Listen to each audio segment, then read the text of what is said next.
শ্রমিকদা, আপনি তো রাজ্যসভার সাংসদ, এই মুহূর্তে দেখছেন যে পশ্চিমবঙ্গের মুখ্যমন্ত্রী বিএসএফ কে কাঠগড়ায় দাঁড় করাচ্ছে। হুম। পশ্চিমবঙ্গে জঙ্গি কার্যত ঢুকে পড়ছে।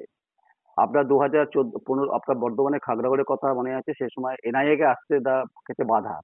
কেন হঠাৎ করে তিনি বলছেন যে জঙ্গি কার্যকলাপে বিএসএফ এর ভূমিকা আর কেন্দ্রের ব্লুপ্রিন্ট রয়েছে? আপনার কি মনে হয় সরকারের যিনি প্রশাসনিক প্রধান তিনি ঠিক কথা বলছেন?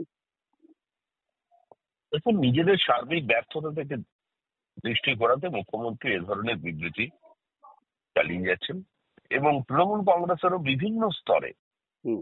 যাদের পাচারে বাধা দেওয়া হচ্ছে হুম। তারাও এ ধরনের বিবৃতি প্রয়োগ করছে। হুম। এটা অত্যন্ত দুর্ভাগ্যজনক পরিস্থিতি। যে রাজ্যের মুখ্যমন্ত্রী হুম। যুক্তরাষ্ট্রীয় ব্যবস্থার মধ্যে থেকে হুম। কেন্দ্রীয় প্রতিরক্ষা হুম। ব্যবস্থার বিরুদ্ধে ক্লাবের সদস্যদের ঐক্যবদ্ধ হয়ে হুম। আক্রমণ করার কথা বলেন, মহিলাদের ঝাঁটা হাতে রুখে দাঁড়াতে বলেন, হুম। তো তিনি কথা বলবেন অত্যন্ত স্বাভাবিক। আসলে সিপিআইএম এর আমলে হুম। এটা ছিল একটা সেফ প্যাসেজ, হুম। আর এখন একটা সেফ হোম হয়ে গেছে হুম। তৃণমূল কংগ্রেসের কারণে। হুম।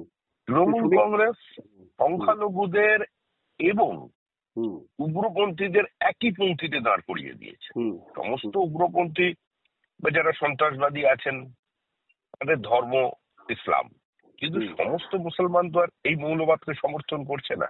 হুম। তৃণমূল কংগ্রেস ব্লক ভোটের স্বার্থে, হুম। তৃণমূল কংগ্রেস মুসলিম ভোটকে কনসলিডেট করবার জন্য হুম। আজকে এমন ধরনের শক্তিদের সঙ্গে হাত মিলিয়েছে এবং হুম। এমন কিছু মানুষের বিরুদ্ধে কোনো ব্যবস্থা নেয়নি। হুম। সেজন্য পশ্চিমবঙ্গে আজকের এই জঙ্গি কার্যকলাপ বেড়ে চলেছে প্রতিদিন। শ্রমিকদা।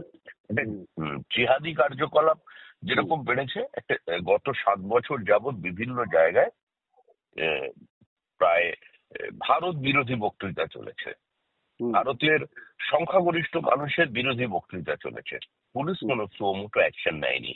আর যখন রাজ্যের কোনো ক্যাবিনেট মন্ত্রী হুম। বাংলাদেশের সন্ত্রাসবাদীদের সঙ্গে একই ভাষায় কথা বলে, তাহলে হুম। স্বাভাবিকভাবে জঙ্গিরা মনে করবে এটা তাদের জন্য একটা স্বর্গরাজ্য, এটাই তাদের আসল আশ্রয়স্থল, সেই জন্য তারা এখানে ঢুকে পড়ছে।